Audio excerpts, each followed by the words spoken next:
Every story seems to have some unexpected twists and turns.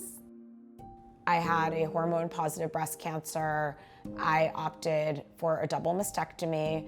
I had ACT chemo, and then I was cured. 4 months after chemo, I felt a very subtle pain in my left hip. And 4 months later, it had not cleared up. Well, the MRI came back with the radiologist read as suspicious for likely metastatic disease. 3 scans, 3 identical MRIs, everything else checked out as normal. The pain had cleared up, so I was actually given the all clear.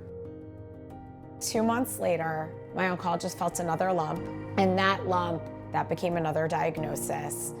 On a Wednesday, we had a full body PET scan, and it lit up in that same hip. And in that moment, that was when all the vocabulary changed. It was metastatic, it was stage 4, and it was incurable.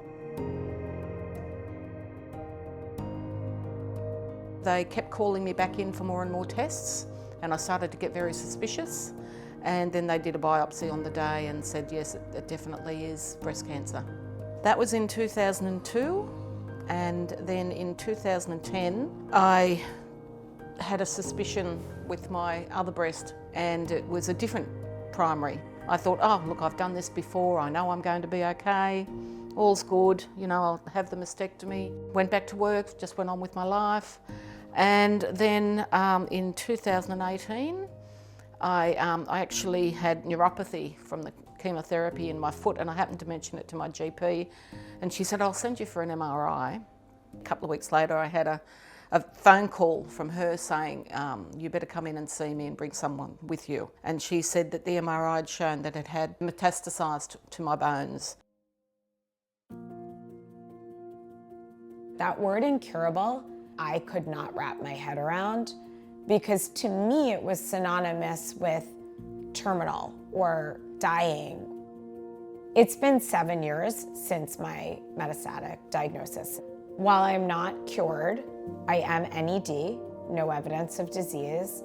One of the things that I have learned in living with metastatic breast cancer is that there are so many different treatments for it. I am on an oral chemo that barely existed before I needed it, and therefore I live with much hope that I will live a long and a full life. I say I'm gonna live to be 88 because it's double infinity. I will be on treatment for the rest of my life. So I'm on 2 tablets. One is a aromatase inhibitor, and that suppresses the estrogen. There's another one called a targeted therapy, which actually targets the proteins in the cancer, and I've been on it ever since because I've had a really good response to it. I'm also on an injection once every 3 months, and it's a Prolia type drug to heal over the bones, and that also keeps the cancer at bay as well. It's definitely life limiting, but you know, I've been lucky that it's been a chronic disease for me so far. You live with the knowledge knowing that it is incurable, but because of the advancements in treatments, women are living longer. Metastatic breast cancer is not well understood. I had no idea that 30% of people who have early stage breast cancer and are cured end up metastatic. 30% is not a rounding error. That is something that we can figure out in our lifetime if we all come together. The focus is on early breast cancer and prevention. Things luckily are changing a little bit. The metastatic community is starting to get more vocal. We're standing up for more research funding, and there's a couple of groups that are talking about new drugs in the pipeline. I know even since I've had cancer, there's been a lot of new treatments that have come on board. So, you know, that's been very, very positive. I say that I am NED until I'm cured.